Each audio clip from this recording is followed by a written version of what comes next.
far as CHR is concerned, or the participation of CHR and its witnesses in this inquiry into the spate of extrajudicial killings. And then the second point would be... Excuse me. Let us be very careful, please, with the way we phrase our statements. I can appreciate the fact that sometimes, and I make the same mistake too, I did not suspend the inquiry on extrajudicial killings. It will proceed. But because of the arrogance of a certain individual who represented the Commission on Human Rights, casting aspersions on the Senate investigation, it is fair for the Senate to protect itself, and yesterday in full session, I did not bring it up, another senator bring it up, and I had to react to it. Let us be very clear. Normally, I will not give any, but I will explain later anyway. So go ahead, but please correct the benefit. Because the first error of this CHR, because I'm referring to this, is that they claim I totally canceled all the hearings, which is totally unfair. There was never any cancellation. We suspended it because of certain incidents that I have already chosen to ignore, and by your own representation, Your Honor. By the representation of two senators, out of respect to them, I did not pursue the matter anymore. I stand corrected, Mr. Chair. Thank you. Specifically on the matter of suspending indefinitely the presentation of CHR witnesses in the ongoing inquiry into the spate of killings. And the second point for my manifestation is with respect to the other ruling or statement of the good chair that we will proceed with consideration of the death penalty bills. So on the first point, Mr. Chair, I perfectly understand the sentiments and the displeasure of the good chair, and concurred in and shared by the Senate as an institution during yesterday's plenary session when the matter was raised in the privileged speech of Senator Migs Zubiri. I do understand and I share the sentiment that a non-member of the Senate, an official of an institution like the Commission on Human Rights, would make harsh statements, strong statements, particularly words like cowards or cowardice, etc. And I understand the sentiment and the demand for an apology from the commissioner concerned. Now, I see that the good chair is also expecting or is demanding an apology from the CHR itself as an institution. Excuse me, I did not bring the matter up, Your Honor. I was content that I got a call from the chairman of the Human Rights Commission himself. He requested at about midnight, thereabouts, when he was in Amsterdam, that he learned about the displeasure of the committee on the statements of, with all due respect, our rogue commissioner. We all run, and you were chairman of the Commission on Human Rights, and you never allowed an individual to speak for you. Because when an individual like this gentleman, so-called, speaks roughly about the Senate, which is an institution that is supposed to be respected by the country, he has no right to speak for the Commission. And that's why I chose not to honor his statements. But now, since it's out of the bag, and you will permit me, do you still have the manifestation? Because I will have to make a manifestation, because I didn't want to bring it out. I will bring it out in the open. Yes. I'm always very transparent. Yes, Mr. Chair. There's no ifs and buts when I speak. I always go out and answer questions directly.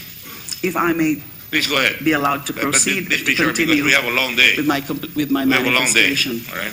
As I was saying, because I was also conversing with the chairman of the CHR, Chito Gascon, about the matter, and he was explaining to me that it would be difficult for them as an institution to issue an apology in relation to the statements of a member or a commissioner, and they are worried about its implications also on the CHR as an institution.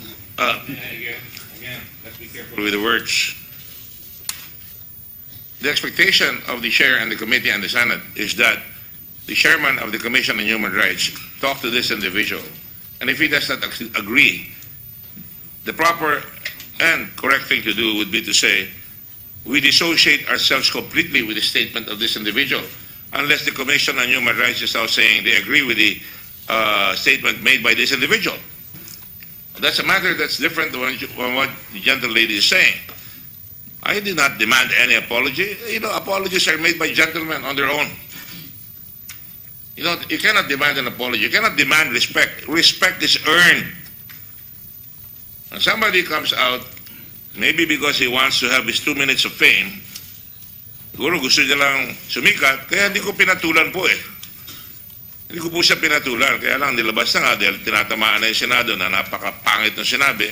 Ang nakalagay ho doon sa headline CHR slams Gordon for suspension of Senate inquiry.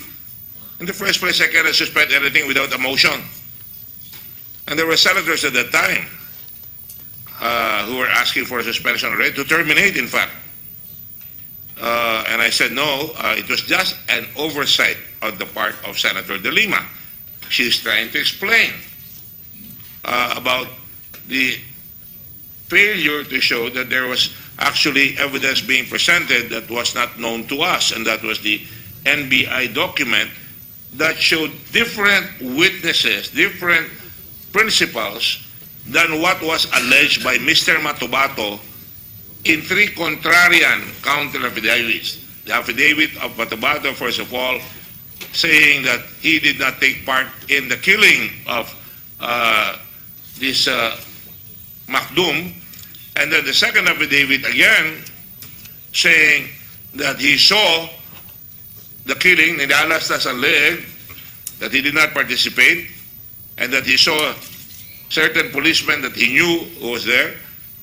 And then finally, on the third one, he now says, in open hearing, kami ang pumatay, kasama ako ang nagbikti, ako ang sumaksak, kasama ko yung kanyang kasama. Eh hindi naman ho namin nalalaman na yung palang NBI, may report, at nung lumabas yan, sabi ko, pahintayin natin, if I don't deal in sana or kung sana, pero kung talagang tutuusin, dapat ang sinabi ninyo ay ilabas natin yung dokumento. At that time, pinapalabas ko na yung dokumento. As it was, lumabas yung dokumento ng NBI, which is an official investigation report, filing a case against Mr. Matabato. Ang nakalagay na police ay completely different from the policeman that he was accusing in open court, in open hearing.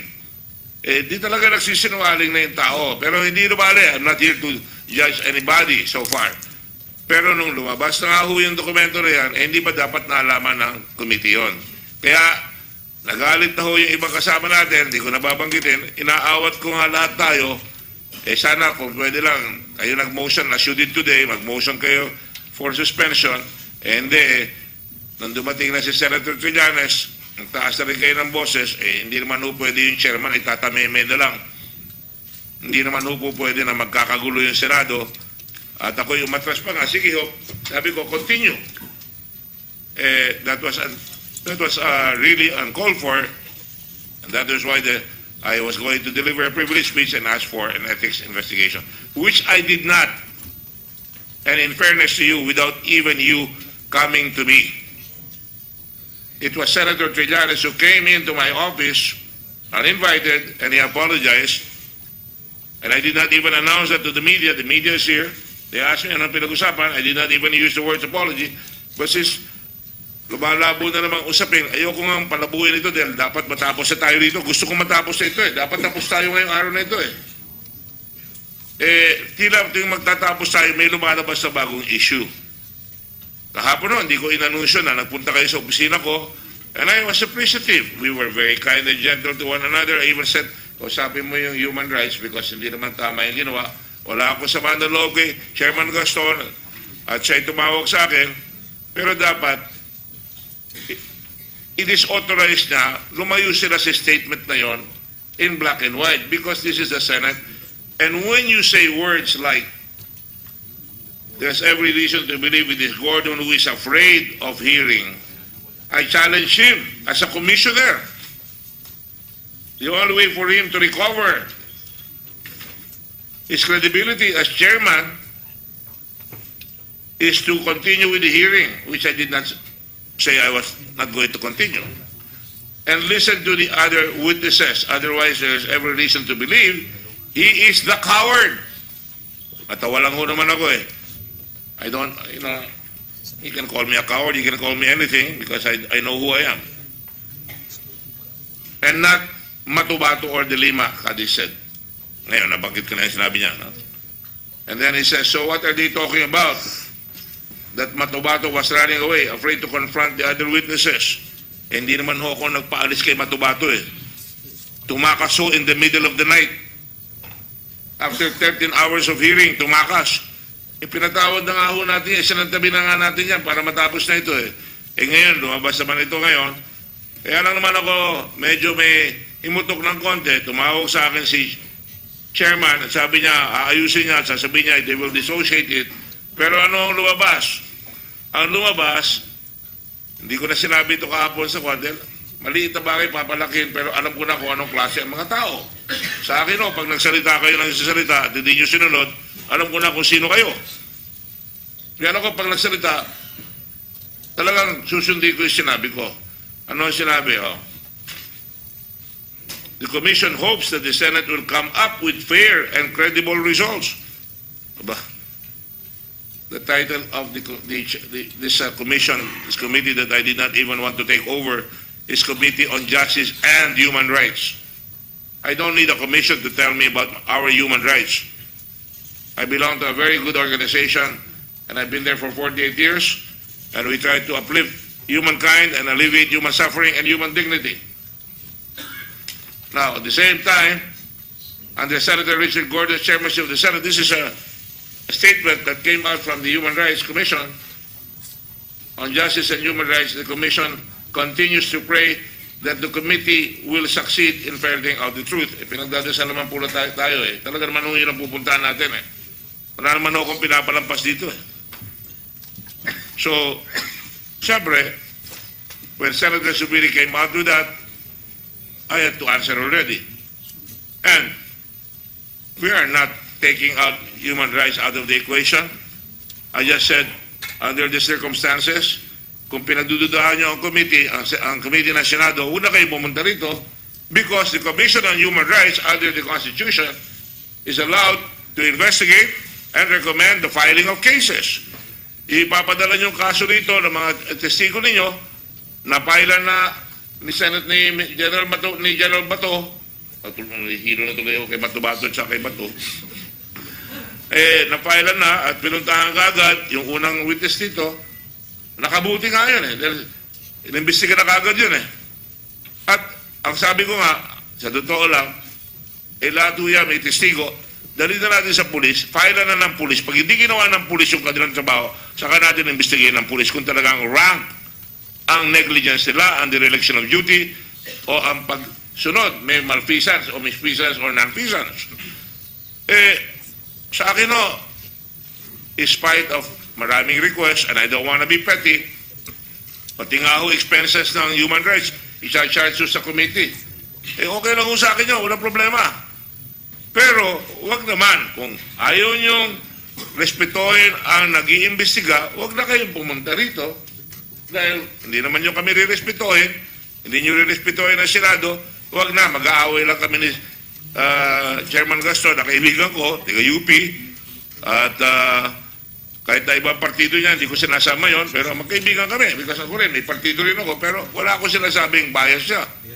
Ang sinasabi ko lang, do not come here if you do not want to respect the committee, if you do not want to respect the institution of the Senate. But if I were to be asked as chairman, and I've been chairman of SBMA, I've been chairman of other positions as secretary, there is always me who will speak. And when I'm going to attack somebody, I will do it myself. I will not have any member na magkakagulo. You will recall, ang COMELEC nung araw, nagsasalita isang commissioner, and there was a spectacle na nag-aaway yung commission. Ang hinahingi ko lang, if any, at kung hindi ako mapipigbigyan, okay lang, sabihin ni Chairman Gaston, he does not speak for us. We dissociate ourselves completely from him. At huwag naman yung spokesman na hindi ko man lang kilala kung sino yon, respetuhin niyo naman ang Senado. So, now, we talked about this in the recess, so I will cut to the chase. You're going to raise a question that kailangan may 3-day rule? Yes, sir. No. That's why I raised it before the committee, before the whole session. I said, because of this, I am constrained to go on with the hearing, call the police, and continue it and finish it without the Commission on Human Rights, because if they don't want to respect us, we will not bring them over. Because anyway, they have witnesses. Submit your witnesses, we will give it to the police, they will investigate. I don't have to investigate. We are not policemen here. We are here to create in aid of legislation. Tapos na po yun.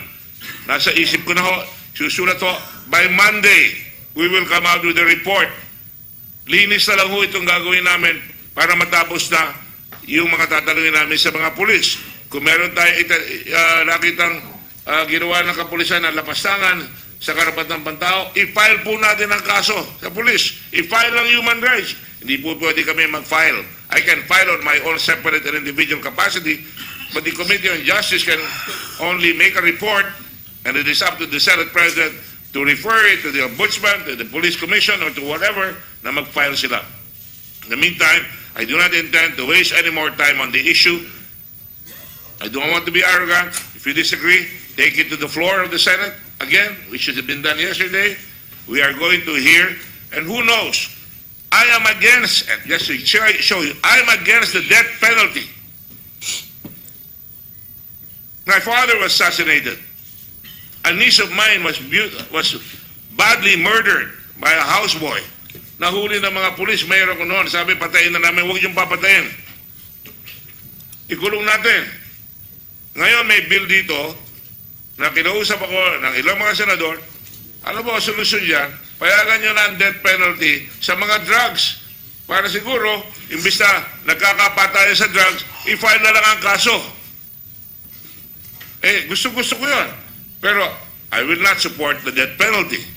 Because sa akin, mas mahusay, ikulong, wag lang preso kabalyero. Yun lang ang gusto ko sabihin dito para malinaw na ho. And I will give you a minute to conclude para matapos na po. That is what I'd like to state here. In front of Chairman Gaston, who's there, I would like nothing better for him to come here. But for so long as Chairman Gaston and the Commission does not dissociate himself from this rogue individual, whom I don't even know, the Senate doesn't even know, who dares accuse the Senate of all of cowardice. I'm a senator. You know, sabihin niya sa harap ko yan, hindi naman ako matapang na tao, pero huwag niyo sasabihin sa harap ko. Alam ko naman, magaling magtago yung mga cowards eh. The real cowards are those who die 1,000 deaths because they cannot confront. So, they want to confront the newspaper? Take it to the newspapers. It sells the press. I'm not going to reply to it because I will not even give it the dignity. Kaya lang lumabas ito because ito nangyari. It is a failure on the part of the Commission on Human Rights. I'm being judgmental. That is my personal opinion. That if I was chairman of the Human Rights Commission, isang tao ko, isang commissioner ko nagsalita, partner naman, hindi naman dapat siya sinabi mo. I would have to dissociate myself from that statement. And any other commissioner here can dissociate himself if they wish to. But please do not write me a letter saying we hope and pray that the Senate will ferret out justice. That is what we are here for. To ferret out the truth and to go to justice. That is what I accepted this commission for. I am overloaded and I like it. I'm used to work. 13 hours that has never been done here on committee hearing. I had to, all the others had to suffer for it. My staff has to suffer. The staff of the senators had to suffer. 6 hours before. So dapat ho, respetuhin niyo. Hindi kami nagbibiruan dito. Gusto namin matapos ito para maka-agwanta po tayo. And if I may say, lahat kami ayaw namin ng patayan. Walang Pilipinong gustong patayan. And the surveys of the president even show that. Popular ang presidente, pero ayaw namin yung patayan. You all know that. Hindi ho ako sumusunod sa uso. Kanya-kanyang paninindigan. Yun lang ho. May I continue, Mr. Chair? Yes, you may. You have a minute. Thank you. I do not wish to make any counter manifestation or counter statement in reference to what happened during that proceedings on which led to the outbursts. So may I just go back to the 2 points that I was mentioning. First, in relation to the suspension of hearing out the CHR witnesses on account of these unfortunate comments and statements from one of the commissioners. I am constrained, with due respect, Mr. Chair, to suggest or even to move that we allow the chair of the Commission on Human Rights to speak, say something, because certain statements are also being attributed to him. My statements and the statements of the Honorable Chair. So I think it is but just fair, just and right that we give the chair of the Commission on Human Rights to make a statement, to explain the side of the Commission on Human Rights, because the CHR witnesses have been prepared, have been ready, have been waiting since day one of this ongoing Senate inquiry. From the first hearing where I presided, they were there. And some of them come from the province, and they've been waiting to be presented before this body. Yes, this issue about that unfortunate statements attributed to one commissioner has created this situation where both institutions seem to be now at loggerheads. Institutional integrity, institutional It's institutional integrity, because while I was talking to the chair, he's also pointing, he's also saying that this also involves the CHR as an institution. If the CHR will simply issue an apology for something that it has not done or stated as an institution. There are other remedies, Mr. Chair. If we want to go after the so-called rogue commissioner because of such expressions of his opinion, such expressions of his sentiments also with respect to the goings-on in the ongoing, in the Senate inquiry, there are other legal remedies, like first, requiring him to show cause. Why? I'm sorry, he should not be, has expired. He should not be cited in contempt. It's also my prerogative, Mr. Chair. That the lady's minute has expired. The committee has the prerogative to continue on with the hearings. I'm sorry. I have a motion, Mr. Chair. Go ahead and file the motion. State the motion. Can we tackle this? Because it's a motion. State your motion. Do not do so. My motion is for the committee to allow or give opportunity for the CHR chairperson, Gascon, to explain the position of the Commission on Human Rights on this issue about the statements being attributed to one commissioner. And secondly, Your Honor, I have not gone yet to the second point with respect to the issue of whether or not it is proper for us to tackle the death penalty bill in the absence of compliance with the 3-day notice rule. Yes, this was mentioned yesterday by the good chair in the course of the proceedings yesterday at the Senate by way of his comment or reaction to the privileged speech of a member. But let's take note, please. Let's remember that the matter of the EJK case is before a committee or two committees, the Committee on Justice and Human Rights and the Committee on Public Order and Illegal Drugs. The matter is not before the plenary, and there was no proper motion filed or raised at yesterday's plenary session about the propriety of tackling the death penalty bill in the course of this inquiry into the extrajudicial killings. I think the other members of the two committees would want reasonable opportunity also to go over and study the death penalty bills. I, for one, just like the good chair, is against the death penalty. I want to participate thoroughly in the discussions and the deliberations, and therefore I would want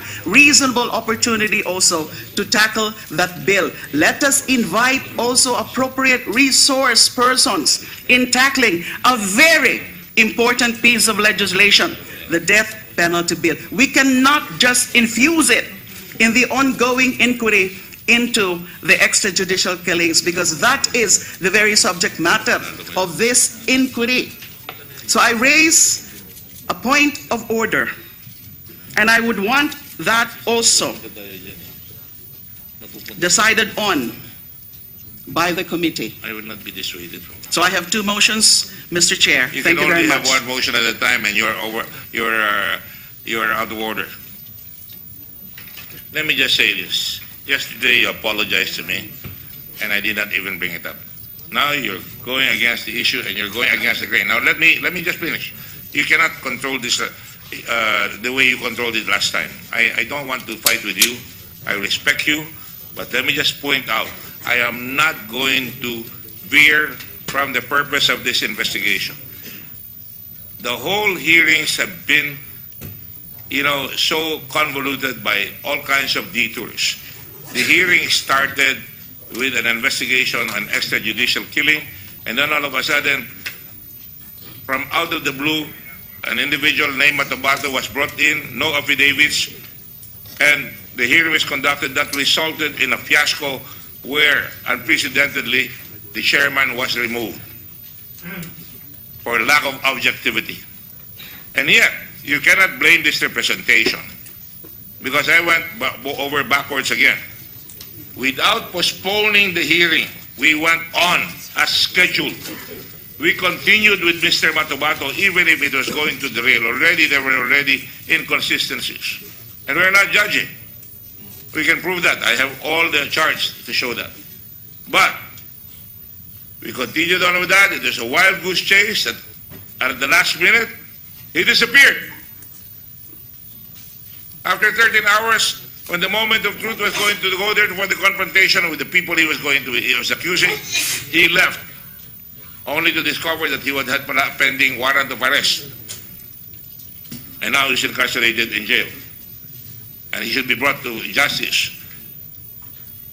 It's not far from, fried chicken. I'm not involved with fried chicken here. It's not a question of pride. I don't care if you apologize or not. I thank you for it. I think that's very noble, but that's okay. Let's finish. I did not even go there. Even before your apology, I said I'm not going to go and bring the Senate to another distraction. People are saying we should concentrate on traffic, we should concentrate on peace and order, we should concentrate on other things. Here comes another distraction. We cannot be forever distracted. He is my friend until now. He is here. I did not say anything against him. Would you like me to read his statement, his text?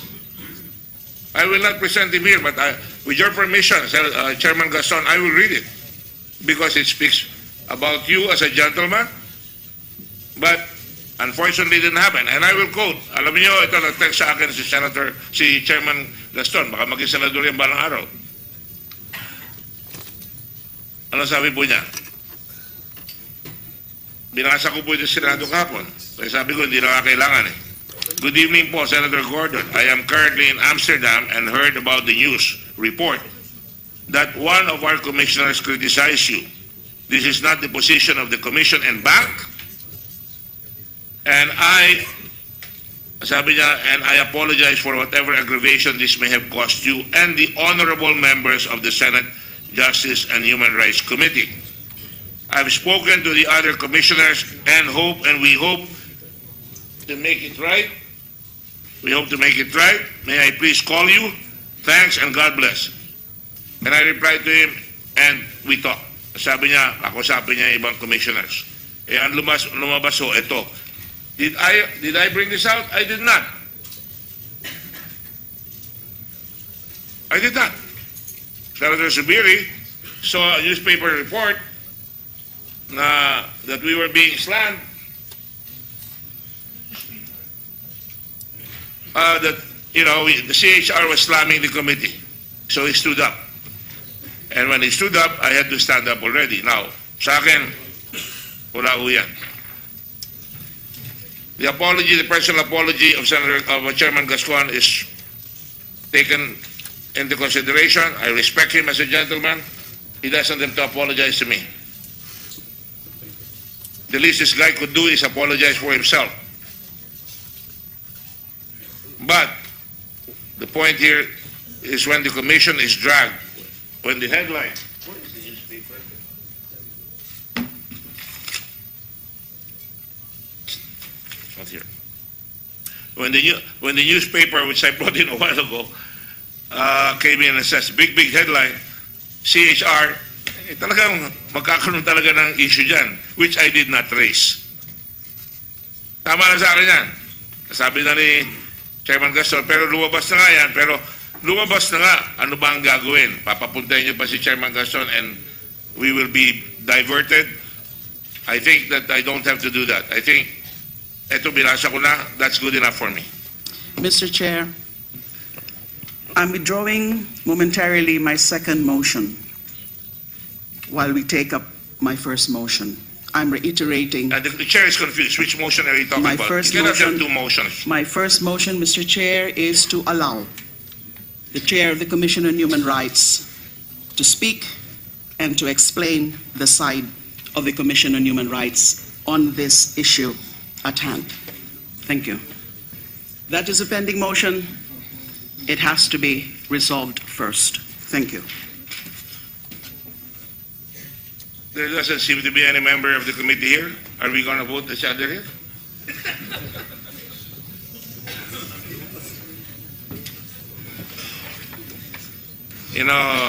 Technicalities must always give me the substantial justice. Siguro dapat tapusin na natin dito. I move to suspend. Alam nyo, I move to suspend, Mr. Chair. I really do not understand.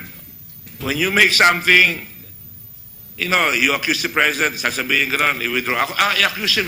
Let's not sorry kayo. go to that, Tapos, Mr. Chair. Let's not go to that. And you will sorry. You will say sorry. And now, there is a particular matter at hand, so... Excuse me, what are you trying to tell me? Hindi po appropriate na kung ano-ano naman po ang hinahalo niyo na issue. Anong hinahalo? Ikaw ang naghahalo. And I am not going to hindi kita papatulan. Sige, there's a motion. Let's vote. We have a quorum. 1 senator, 2 senators are here. Let's vote. There's a motion that says we should bring Chairman Gaston here. But senador na palagi, 3 beses na, baka mag-senador ka na. All right?